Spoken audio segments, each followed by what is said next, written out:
I'm on the river in my office. Hypnosis on the Hudson, and I just noticed a Cooper's hawk went into the trees that are just above me here. Whew. My friend Michael Guerin is visiting me, and just for those of you who aren't aware of what makes an introvert tick, he's only been here like, I don't know, 3 or 4 hours, and I'm out on the river on my canoe and he's reading a book. That's what introverts need. We need like time to our own thoughts, to do our own thing. So for me, getting out on this river, see if I can get in the shade a little more. Getting out on the river, it's not an option anymore. It's like, I kind of need it. And I do it regardless of what else is going on. There's like no excuse for not being on the river. It's like, no, it's like the rest of my day has to work around this, right?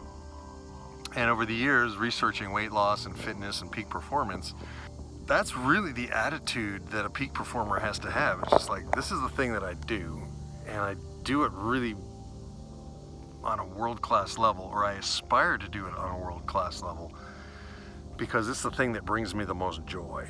Actually, Michael Guerin and I were talking about a program that he's been urging me to do, which is a program for peak performers, Modern Jedi Mind Mastery for peak performance, high school and college athletes, kind of a deal. One of the challenges there is that that athlete has a lot of pressure on him or her to get the scholarship money, you know, to get drafted or scouted or whatever it is. There's a lot of pressure on them. And sometimes the kid doesn't want to actually do the sport. And that's a problem. And a lot of them are just, ooh, big fish jump. A lot of them are doing what they're kind of being expected to do. The very first thing when I work with an athlete is to find out, without the parent in the room, kid, do you really actually like your sport? Like, do you really want to do this?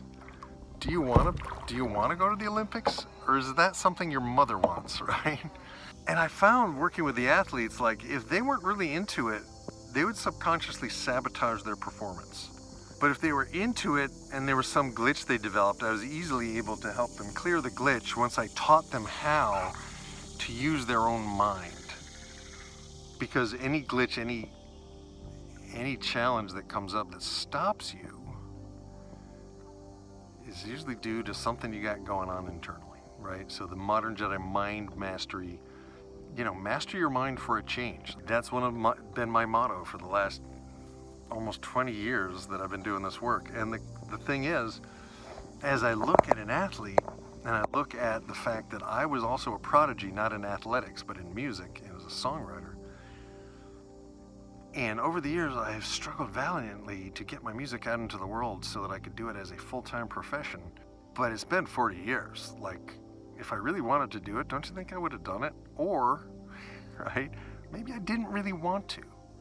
Or maybe on a subconscious level, there's some block. Or maybe, you know what, I really have to always very carefully protect my creative spark, right? And on a certain level, it feels like if I was doing 50 dates a year or 300 dates a year, that I'm afraid, I think on a deep level, that I'd lose the freedom and the spark. So when it's right for me to take my music all over the world, it will happen because it will be congruent.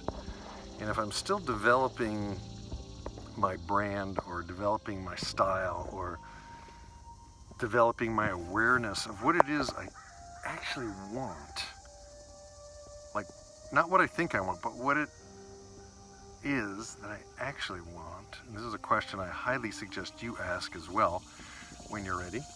I'm going to just touch bottom, and it's a rock, so hopefully I'm gentle on my canoe.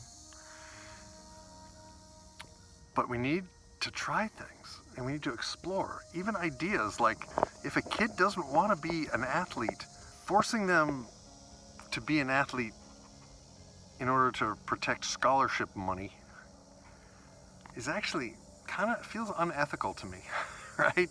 So before I work with an athlete, I have to be sure that they really want it, that they're in it for the right reasons. And and I do the best I can. I can't always guarantee that.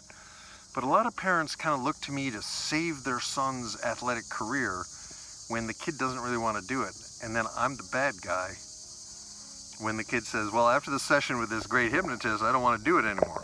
And here's an example, my friend Michael Guerin, who is visiting me. One of the things he wanted to work on in our first session together was his golf game. And once we did the work we did, it was clear to him that it wasn't about the golf. He was just using golf to avoid making phone calls. And once he wasn't afraid of making phone calls to grow his business,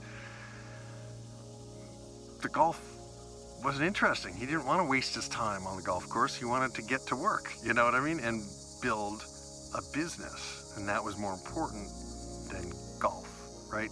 So sometimes what an athlete really wants to do is not what his or her parents want them to do.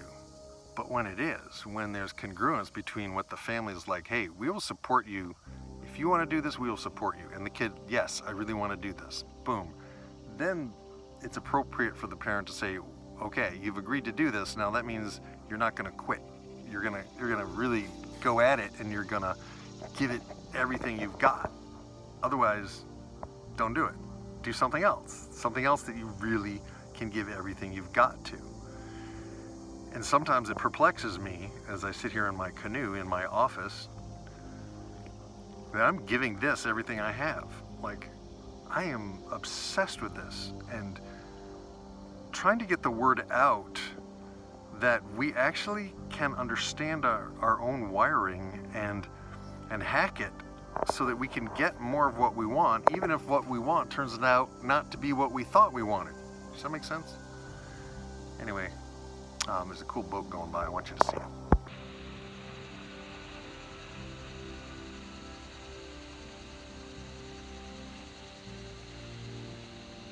We have a nice, well-lit wave coming towards us across flat, placid water. And we're gonna just see if we can videotape it and not tip over. And I think he was slowing down just for me, which is really nice of him or her. Woo! Liquid glass, people. It's the summer of liquid glass. I just figured something out. If I hold my iPhone between my knees, I can actually paddle and talk to you at the same time. Whew. Wow, the temperature goes down like 20 degrees in the shade. Anyway, so the question is, as a therapist, like, what's the ethical thing here? Like, I'm not going to try to convince a kid against his will, which you can't anyway with hypnosis. Hypnosis is essentially what you tell yourself all the time, every day. And as a hypnotist, I teach you, whether you're an athlete, someone trying to lose weight, whether you're trying to break a habit, I teach you how to talk to your unconscious mind so that you can make the changes you want to make. That way you own those changes, and that way there's no unconscious resistance to them. But with an athlete, so let's say it's for weight loss, you know, if you're not exercising at all, like, it's gonna be hard to jumpstart your metabolism. But how do you get yourself to exercise? You have to have your unconscious mind in agreement. And then somebody's doing work on their house over here. You have to have your unconscious mind in agreement. Otherwise it will sabotage you. Like, and your willpower will only take you so long. So with an athlete, it's like, if your heart is not in the game, like, what are you doing? It's okay to play a sport for fun. And if the sport isn't bringing you joy, and if it's just the pressure is destroying your experience of living, like, why not say no? It's okay. And I think we need to tell our young people that, You don't have to be what mom or dad thinks you should be. Now, your mom or dad may have really good insights into what your talents and abilities are because they know you and they've known you for a long time, but what were you excited about as a kid? What was it that fired you up as a kid? And I loved boats. I loved Native American stuff. I loved Revolutionary War stuff and history. I loved music. I started reading when I finally learned to read in, I don't know, second grade, almost through second grade. Finally, the words made sense, and I started reading, and just it unlocked worlds for me. My life is all about learning and researching and applying and exploring and trying new things and seeing how they all integrate and work together.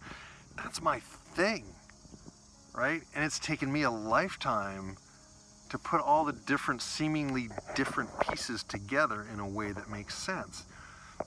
And for young people to expect to have their shit together at age 18 just because somebody else did, or someone on YouTube looks like their shit's together, or some famous star is famous at a very early age for doing something interesting or even just shallow and vapid, it doesn't matter. It's okay to not know what you really want to do, and it's okay to not go to college. Like, who said that going to college was the most important thing in the world? Get out in the world. Figure out what you want to do. Apprentice yourself to somebody. Do new things. Learn actual practical skills. And I've been saying this long before Gary Vee was saying it. You know, it's like I'm into NLP and hypnosis because those are tools I can use to turn my life into something that's really amazingly enjoyable to live. So that's the deal. Got heavy on you today. So people, this has been Conversational Hypnosis on the Hudson. My name is Mark Shepard. I've been called the singing hypnotist. I've been called other things as well. Modern Jedi mind master.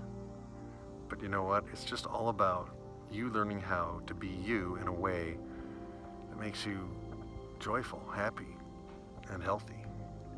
So that's it for now. From the Hudson River. It's beautiful out here. Mark Shepard. I'll talk to you in the next one. If you like this, please give me that thumbs up thing. Please subscribe. Please leave a comment below. All that kind of stuff. I love you guys. I really appreciate those of you who have found me somehow in the far-flung corners of the mysterious internet. Thanks for jumping in. Let's paddle together, all right? Check out some of my music. Check out some of my courses online. And I'll see you in the next one, people. Over and out. Boom.